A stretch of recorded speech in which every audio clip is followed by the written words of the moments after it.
your brain, you're in the nerds domain. Come on in, it's about to begin.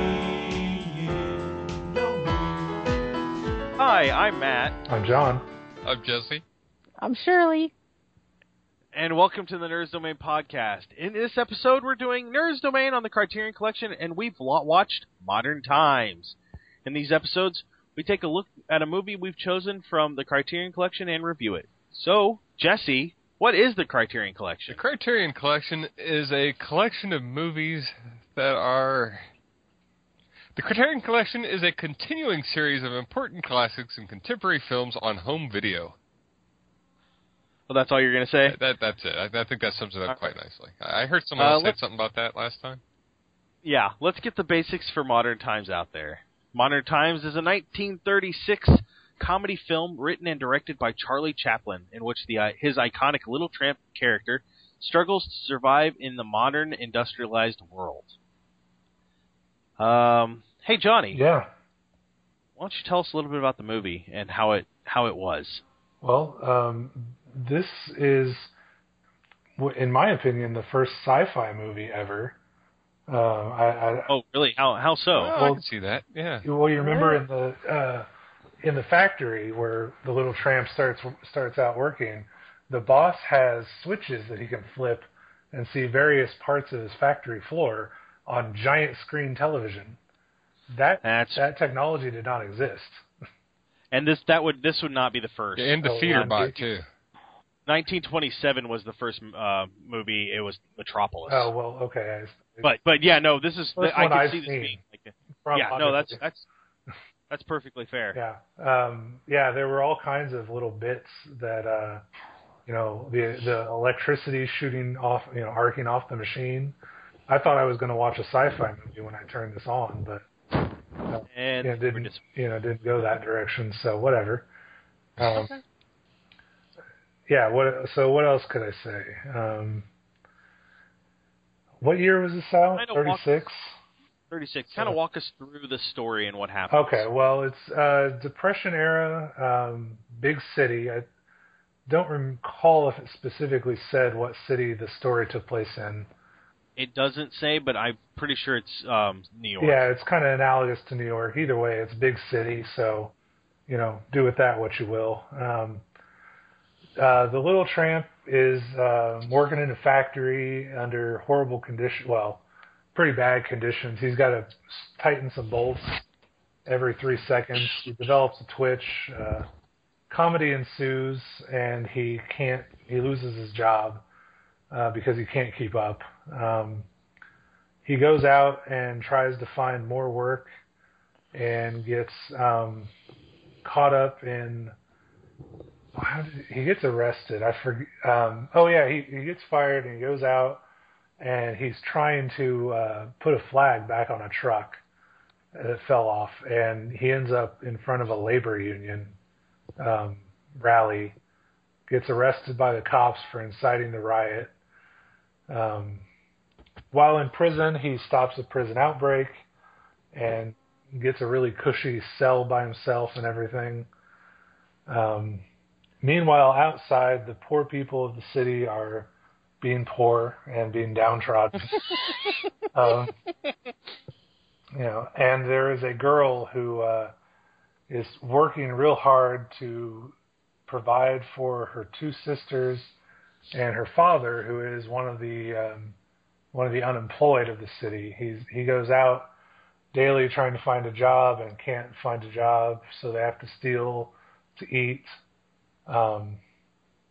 And he is the father of these three girls is killed at one of the labor rallies. It's unclear as to who did it, but he's killed. So the state comes in and tries to take all the girls to foster homes. The oldest runs away instead and meets the tramp when she tries to steal some bread. He takes the fall for it because A, he's a gentleman, and B, he wants to go back to jail where it was real cushy for him. And hilarity ensues. He gets out of jail. She finds work. he finds work as a night watchman at a department store. Yeah. So I guess she doesn't find work right away, but he finds work as a night watchman. So they're like, we have this great plan. We're going to let you in. I'm going to let you in, and you can eat and sleep here, and all work, and everything will be fine. And then the store gets broken into, and again, it's broken into by the poor and downtrodden. Being poor and downtrodden, they want to eat and sleep or whatever. They get drunk. Apparently, they're selling rum in the store at this point in time. Prohibition's been repealed in '36, if my history is serving me. So they get drunk and they all pass out. So the little tramp loses his job as a night watchman and gets thrown back in jail for a day or two. And in which time the girl does find a job as a singing, dancing waitress in a cafe. And then when the tramp gets out of jail, she gets him a job as a singing, dancing waiter. That almost goes bad. Then the cops show up looking for and notice the waitress is the orphan who should have been sent into the system. Whatever they were going to do with her, I thought they were going to put her in the system originally, and then it looked like they had a warrant for her arrest. I'm not sure what that was all about. They get away in a comedic fashion and decide they're going to leave the city to try and make their lives somewhere else. Is that how it ended? Okay. Yep. She was wanted for being a vagrant. Vagrant. Yeah, which, I mean, again, if you're jobless and homeless, that's what you are as a vagrant. So, this is the last Little Tramp movie. It is also considered the last silent movie. Silent film had ended by this time and had been over for something like 6 years, but Charlie Chaplin didn't want the Tramp to sing, and this talk.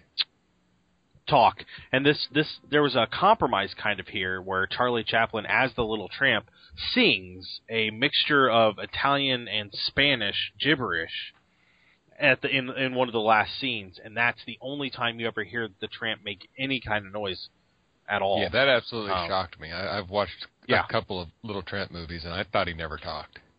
And in this movie, there's a lot of talking for it being a quote-unquote silent movie. Yeah.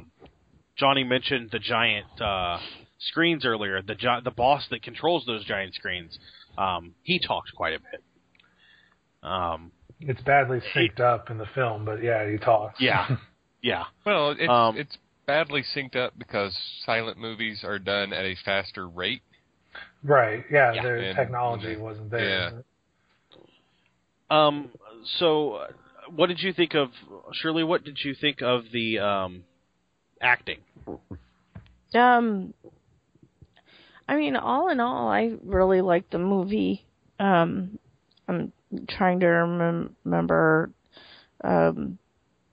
because we had looked up what the girl was called. She was started with an A. Gamine. Yeah, and which meant which usually applied to boys at the time, which were the little homeless kids running around. Yeah. I really liked it, but I think we had talked about this before about how she was supposed to be like a teenager and she really didn't look like it, and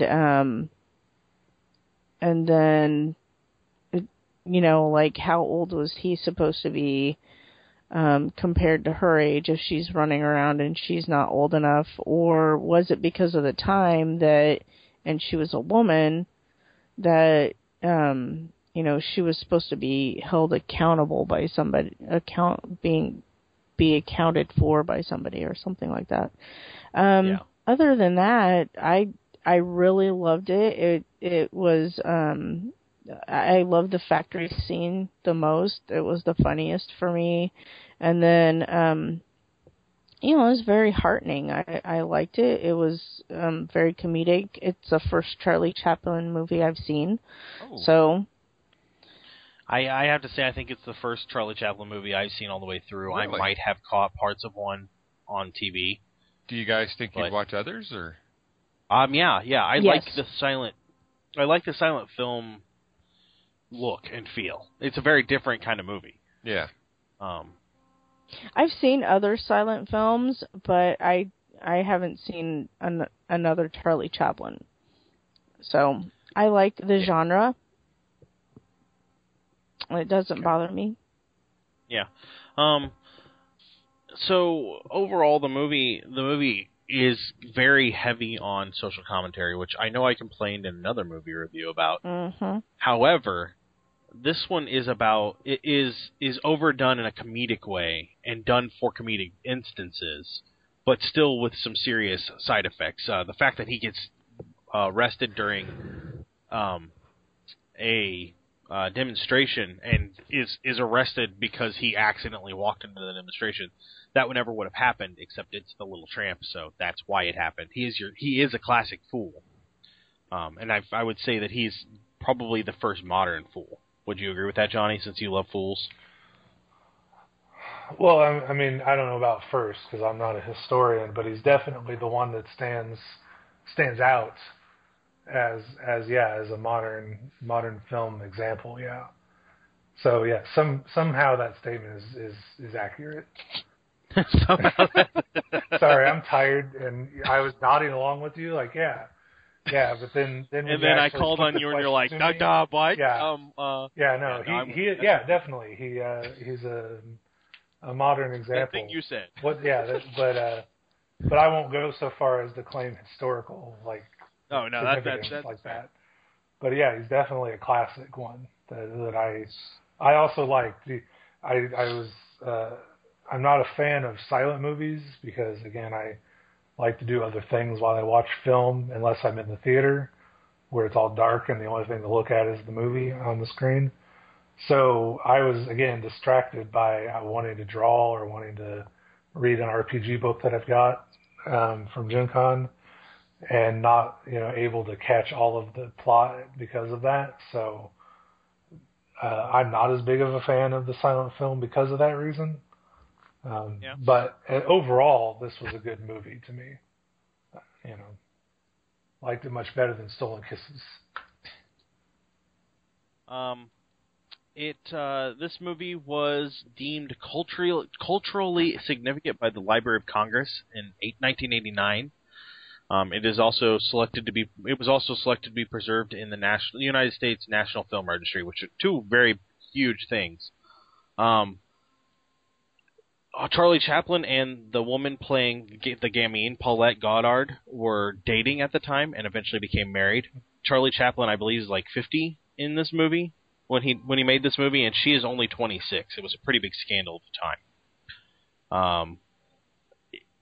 Charlie Chaplin is important for for the idea that the artists, the directors, and the actors could own and operate a distribution and filming company. That's how he started United Artists, on that idea that as a director he could and should have full control over all aspects of his movies, and it's reflected here.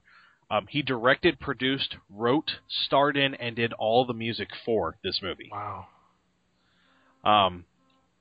And it's been suggested that Charlie Chaplin is a control freak, or was a control freak, I guess. And that kind of shows there, but I think that we get a good movie because of it. No doubt, no doubt. What did you guys think of the music? Because that is kind of important. I think it was well emphasized. Yeah, I liked it. It went along with the seamingless. I don't like. I lost the word. Yeah. Silent movies are only as good as the soundtrack that goes along with it. Okay. Seamlessly. There you go. Good night. Yeah. Go ahead. Did you guys see the influence this had on the I Love Lucy show? Oh yeah. Yeah, they definitely did that a lot better than the. Do you remember? Did you see that, Shirley? Is the pies? Yeah. Yep. They were actually chocolates. Yeah, it was like bonbons or something. Yeah. Yeah. They've done it with pies and a bunch of other stuff too, though. And then she ended up like eating them all or something. at the end. And stuffing them in their shirt. Yeah. And, yeah. So, yes. No, I'm not going to say that. I watched a lot of I Love Lucy. You can say I it. think you slipped up a little too much there. Dang it. It's late. All right. So, is there anything else you guys want to touch on before we go to break? That's a no. Yeah. So, let's go ahead and go to our ad break. Hey, Jesse. Hey, what? In the last couple of months, have you bludgeoned anyone to death? It might have happened a couple times. Tell me all about that. Well, you see, every now and then we play this game. Thank God you started that way. I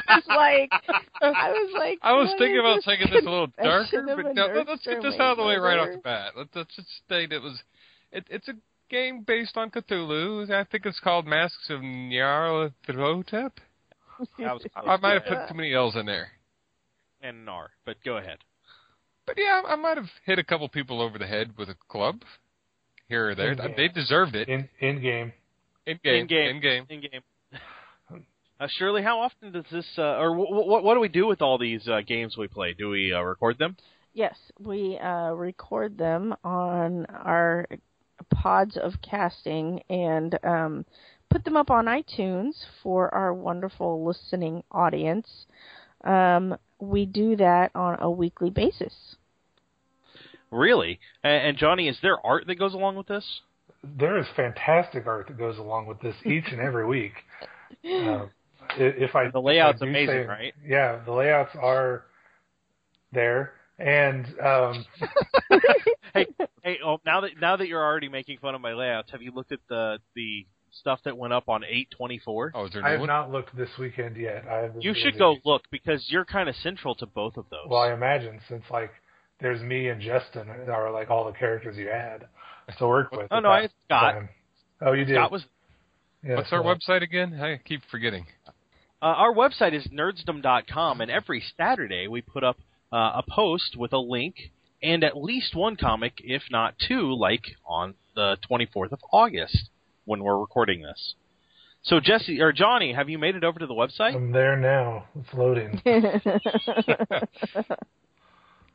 Continue reading. Okay, I will. Hey, there we go. There's those backgrounds I painstakingly created. Yeah, I couldn't know how to find in the right things, but they were good. I liked them, and they worked perfect for those scenes. Yeah.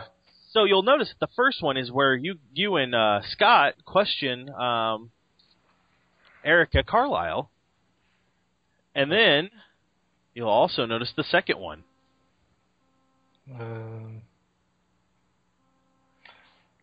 My knowledge of African geography is poor. Where is Kenya in relation to South Ethiopia? Oh, okay, I remember them laughing, but I stated No. It was funny because you were like, I don't know where anything is in Africa. Where's Kenya? And then George went, hey, you know where that thing in Africa is that you don't know where it's at? It's right. That's the joke. Okay. Yes, that was funny. It was. And so I put up a map so all of our readers knew where Kenya was. Yes. That's awesome. But you didn't mark Ethiopia. I didn't Egypt. actually mark Kenya either, in all fairness. You didn't? Because there's a word Kenya in an arrow. I know. That's not Kenya? That was there already. Oh. Okay, you did not personally mark it. Yes. I was about to say, if that's not Kenya, that's Kenya to me. That's misleading, but... No, I did not personally mark that. Okay. So you guys can go over to our website, look at the comics. As of the 24th of August, we have 9 episodes up and 4 comics over 3 episodes. And every week we will be putting out new episodes that you can listen to and follow the adventure. It's a 6-part super adventure. Currently, they're still in the first part in New York City, and we'll see where they go next, and if they even hit all 6 chapters. I'm not so sure all the characters will. Yeah, I don't think some of us will. Yeah. Good news is, we're all having fun, and the story's being told, I think, pretty decently well so far, through all the interactions of the players. So, I haven't died yet, so that's good. yeah, Shirley hasn't died yet, and she's only come shot close. one. Yeah, she did come close. Oh my gosh. Yeah. Oh, Stupid Yeah. zombie. well, Spoiler. at least you weren't completely ineffectual drooling on yourself That's because of the zombies. No, I believe what you mean is at least you weren't completely ineffectual twice. Yeah. Drooling on Yeah, yourself. stunned because there's a walking corpse. Stunned because there's more walking corpses. You were Yeah. impotent with fear. Yeah. So check that out. It goes up every week, and head over to iTunes and subscribe, or you can catch us on the website and click the link to our Libsyn host for those podcasts. All right, Yay. now that we're back from our ad, so let's talk about what you guys thought of the movie overall, and let's go ahead and rate it. So let's start with Jesse. I absolutely loved it. I am a fan of the Little Tramp storyline. I'm glad it had a happy ending. Well, and when you say Little Tramp storyline, you mean vaguely pieced together, but not... Yeah, I agree. He's a little everywhere, but you can get a story out of it. Yeah, okay. But I'm a person who doesn't like to read movies. As you can tell, they sometimes pick on me because they keep picking foreign movies that I have to keep reading. That being said, I absolutely love... Matt picks the four. Yeah, in all fairness, I've picked every one of these movies so far. I absolutely love silent movies. I always have. It's a completely different beast. It's better paced. The words are up there longer. When the words are up, there's nothing else up there as a rule. So you're not I distracted. like silent movies, yes. And I like Charlie Chaplin. I hope we get to watch more of them on here. As a matter of fact, I think I put Gold Rush on our list, didn't I? You did it. You know what? I'm not sure if you put Gold Rush on there. If Gold Rush is in Hulu, then we need to do Gold Rush. I'm not sure that Gold Rush is on Criterion Collection. It is. Oh, well, I think, let's maybe. real quick, because I'm looking for it. There it is. You would think I'd learned how to do alphabetical and quit looking in the R's for Criterion. It looks like Gold Rush is not on there. Are you serious? You added Dillinger is Dead and Stagecoach. Oh, Stagecoach. Oh, but it's still a Criterion Collection thing, though, maybe. I don't know. We'll have If to it look is, we need into to that. put it on there. Anyway, though, Yeah. yes, I really enjoyed the movie. Without a doubt, it gets 5 out of 5 stars. It had me on the edge of a seat. I was laughing. There's a part where he's roller skating next to the edge of a large Oh my cliff goodness. that I just thought he was going to die because it's Charlie Chaplin. He's got to fall down the hole, and that hole doesn't have a bottom in it, so the actor's clearly going to fall. And it's important to note that hole looks very real, doesn't it? It does. Yeah. It's paint. It's painted on the ground. It's There's no effect. There's no nothing. They painted that mural on the ground, and it looks exactly like a hole. It is every bit as good as you see that street art anymore with the 3D. Yeah. See, I kind of made up the story in my head. The reason the night watch position was open was because the other night watchman who broke his leg was doing the exact same thing. Nice. I like that. There were a few things I had a slight problem with, like the fact that he gets in an altercation with a coworker when he's at the factory, a large guy. Keeps having problems with him when he's at the factory. He gets kicked out. Apparently the factory worker gets fired because later he's the one who breaks in and tries to rob the mall. Store. Protecting the store he's protecting. And he's friendly now. Like water under a bridge. It's if you're not trying to tighten my nipples, I have no problem with you. That's a general rule, Jesse. Did the bigger actor actually get fired? I thought just the tramp got fired. No, he got. Well, eventually the factory shut down. Yeah, the factory shut down. I mean, but at that point, still laid off.